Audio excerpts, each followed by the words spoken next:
Assalamualaikum Ustaz, semoga selalu diberikan lindungan oleh Allah. Ustaz, saya memiliki keluarga yang masih merokok, terutama ayah. Bagaimana cara mengingatkan agar saya tidak durhaka untuk mengingatkan ayah saya agar berhenti merokok dengan baik?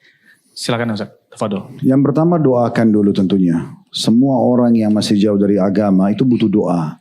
Kita saja yang sudah misalnya sudah hijrah, sudah coba lebih mendekat diri kepada Allah, kita masih terus membaca dalam surah Al-Fatihah, ihdinas siratal mustaqim. Tunjukkan kami jalan yang lurus. Selalu kita minta itu. Dan itu dijadikan sebagai rutinitas di setiap sholat. Rukunnya adalah membaca Al-Fatihah. Dan kita harus minta itu. Tunjukkan kami jalan yang lurus. Tunjukkan kami jalan yang lurus. Kita ulang-ulangi. Padahal sudah muslim. Mungkin sudah sholat. Bahkan yang baca Al-Fatihah umumnya kan kalau dalam sholat orang yang sudah sholat gitu ya. Itu menandakan kita sangat butuh. Nah begitu juga dengan orang-orang yang belum, apalagi orang yang belum mendapatkan hidayah atau masih dalam pelanggaran-pelanggaran agama. Kita doakan dengan tulus ya. Antara azan dan iqamah pada saat hujan turun sepertiga malam. Kadang-kadang kita mungkin kuatkan dengan tawasul, dengan amal saleh. Kita bersedekah, niat agar Allah memberikan hidayah kepada ayah kita misalnya yang masih merokok. Atau yang keluarga yang lainnya, nah seperti itulah. Kemudian yang kedua, kita bisa menggunakan, yang paling baik itu sebenarnya edukasi ya, ilmiah.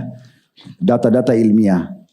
Kalau misalnya ayah ini suka baca, kita berikan artikel-artikel, ya, tulisan-tulisan mungkin bisa dikirim di HP beliau.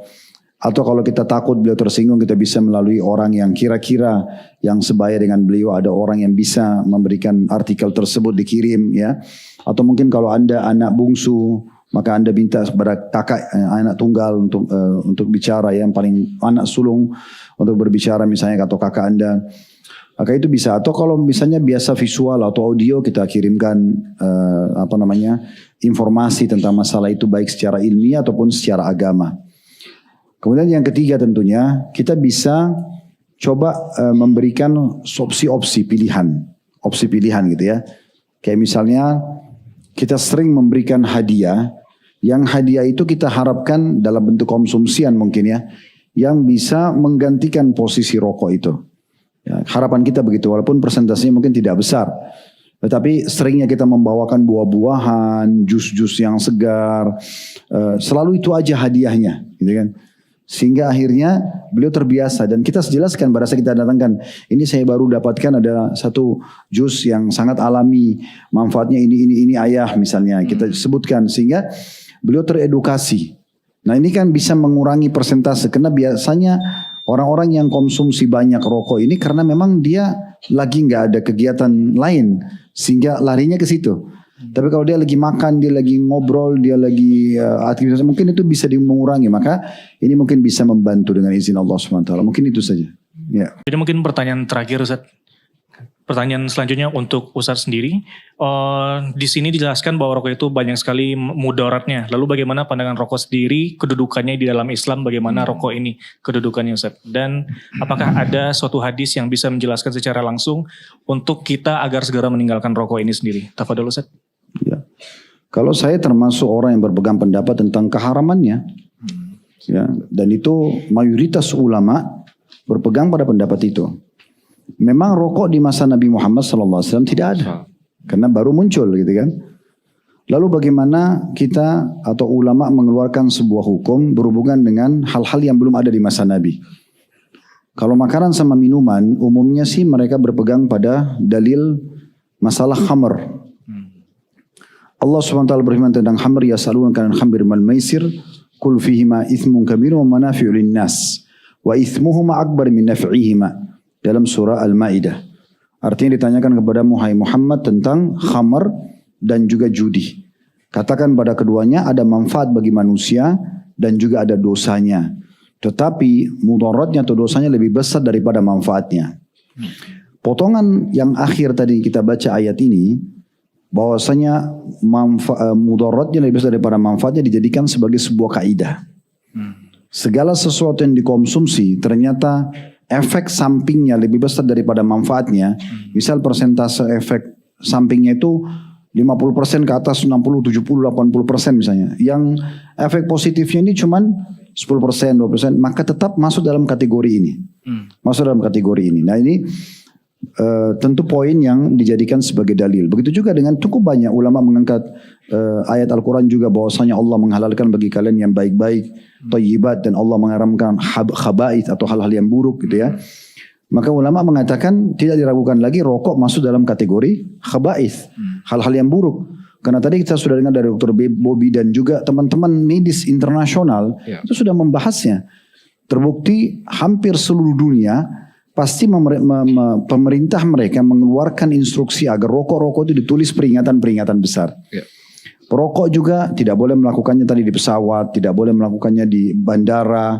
Kalaupun ada, paling disiapkan tempat khusus buat mereka. Ya udah, mau mati sekalian sama-sama di sana gitu ya. Gitu. Jadi jangan bagi-bagi untuk orang. Karena tadi sudah dengar perokok pasif kan masalah juga. Kita nggak merokok tapi kita menghirup kan itu jadi masalah. Itu contoh-contohnya. Ini pernah saya ceritakan, ada seorang guru SD di Jeddah, dia perokok berat.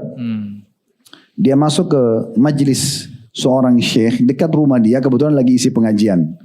Menjelaskan tentang ayat Al-Quran tadi. Allah menghalalkan thayyibat dan Allah mengharamkan khaba'ith.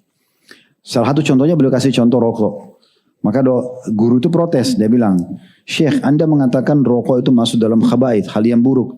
Tapi saya tidak melihat buruk. Saya sudah sekian lama merokok, tapi saya nggak apa-apa, nggak sakit, nggak apa segala macam gitu ya. Dia puji-pujilah diri dia tetap sehat, tidak sakit, tidak pernah masuk rumah sakit. Kata syekhnya setelah dia selesai jelaskan argumentasinya, apa Anda kalau tadi saya dengar Anda menganggap itu rokok baik, thayyibat berarti, bukan khaba'ith. Karena pilihannya cuma thayyibat, baik-baik, bagus atau buruk kan gitu. Dalam Al-Quran gitu. Anda seakan-akan sekarang mengemas, tadi saya bilang itu khaba'ith, buruk. Anda mengatakan ini thayyibat, baik. Kalau Anda menganggap itu baik, karena tadi dianggap tidak ada efek negatifnya segala macam, saran saya, sebentar Anda pulang, beli rokok yang banyak, bagi-bagi. Kasih istri, kasih anak, merokok rame-rame. Gitu. Kata syekhnya. Maka untungnya dengan akal sehatnya guru ini, karena dia guru, dia mengajar, mungkin dia bisa tangkap positifnya. Dia sudah kalau gitu saya tahu syekh, kenapa jadi haram. Karena kalau baik bagi-bagi aja. Sekalian anak-anak kita merokok sama-sama di rumah, ngepul aja semuanya gitu kan. Ya, jadi memang arahnya ke sana. Belum lagi efek-efek yang lain ya. Ini yang saya pernah berbagi dan ini pengalaman gitu. Saya pernah meruqyah seseorang keluarga. Dia kena sihir. Lagi ngeruqyah ini sudah teriak-teriak setannya dulu. Ampun gini, kapok-kapok gitu ya. Terus tiba-tiba waktu saya lagi ngeruqyah gitu, ada satu keluarga lain yang tinggal satu rumah, itu perokok kebetulan. Dia lewat di sebelah situ. Cuma lewat di sebelah saya kebetulan, duduk juga di situ. Mungkin dia mau dengar ayat ruqyah itu. Tiba-tiba orang yang kesurupan ini balik ke dia lalu dia mengatakan kawan. Ini wallah ini demi Allah depan mata saya sendiri. Dia tunjuk kawan karena sama baunya mungkin. Ya ini yang merokok jangan tersinggung karena ini pengalaman. Lah iya. Belum lagi coba lihat orang kalau semedi, orang kalau apalah ya. Iya sesajen pasti ada 2 bungkus rokok tuh biasanya. Kenapa rokok? Kenapa enggak ayam saja? Kenapa harus ada rokoknya? Rupanya jinnya suka rokok. Salah satu sahabat dekat saya juga, seorang peruqyah, beliau cerita pengalaman untuk kami lagi berbagi pengalaman itu. Dia cerita, Ustaz saya pernah ruqyah orang, sudah kesakitan jinnya. Tiba-tiba ada masuk asap rokok dari luar rumah, masuk ke dalam rumah. Tercium, saya cium, orang yang kesurupan ini cium juga. Terus tiba-tiba dia begini, makanan kesukaan saya. Ini kata setannya nih. Orang ini lagi tidak sadar gitu. Kata teman saya peruqyah, saya keluar cari. Ternyata di depan ada orang rokok, asapnya masuk gitu. Ini fakta lapangannya selain dalil syar'inya gitu kan. Selain memang buktinya secara peraturan pemerintah itu kan jelas. Itu semuanya tidak boleh. Jadi kalau teman-teman mau konsumsi, alhamdulillah masih banyak yang lain kan. Ada susu, ada madu, banyak banget makanan yang sehat-sehat. Itu aja yang kita konsumsi. Ngapain harus buang uang pada hal yang tidak ada manfaatnya. Apalagi tadi dokter sudah jelaskan, secara ilmiah memang tidak ada manfaatnya dokter. Ya. Racun. 100% racun ya. Racun 100%. 100% racun. Artinya kalau kita cari 1% aja nggak ada baiknya. Untuk apa? Untuk masukin racun ke dalam tubuh. Kalau itu tadi penelitian dokter dan secara medis ditemukan begitu, ini kita bisa hubungkan dengan firman Allah Subhanahu wa taala wala tuhliku anfusakum. Jangan kalian binasakan diri kalian. Ya. Dalam ayat lain, wala taqtulu anfusakum, jangan kalian bunuh diri kalian. Ya termasuk membunuh diri namanya. Dan pemerintah kita sudah tulis rokok bisa membunuh, bukan gitu. Jadi ini poin teman-teman sekalian sudah cukup untuk menjadi argumentasi tidak usah kita konsumsi. Apalagi memang tadi jangka panjang mengganggu. Ini biasanya dok ya. Orang kalau mau jual obat biar cepat laku itu biasanya ini bagus buat laki-laki gitu ya. Ya, laku obatnya langsung ya. Nah ini ternyata merusak kelaki-lakian nih. Iya. Betul. Pilih yang mana gitu. Benar gak dok? Betul Ustaz. Nah iya. Itu kan masalah. Impotensi dan apa tuh ya. Semua itu bisa muncul.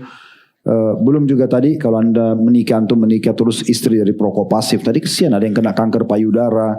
Belum lagi kalau hamil ya. Hamil ke janinnya. Bisa berpengaruh kepada kecacatan bayi nggak tuh? Bisa salah satu sebab penyakit jantung bawaan pada anak orang tua baik ayah atau ibu yang merokok Ustaz. Ya karena dihirup oleh ibu yang hamil tadi. Ibunya hamil dan kemudian mengganggu pertumbuhan dan perkembangan janin. Nah itu jadi efeknya kan banyak banget ya. Dan kembali gini satu pertanyaan penting teman-teman bagi yang masih merokok. Kalau anda tidak merokok kenapa? Tidak ada apa-apa gitu. Kecuali itu satu-satunya konsumsian kita di muka bumi. Kalau nggak rokok mati, ya ini banyak banget makanan lain yang sehat gitu ya. Maka itu lebih baik Allahu a'lam ditinggalkan.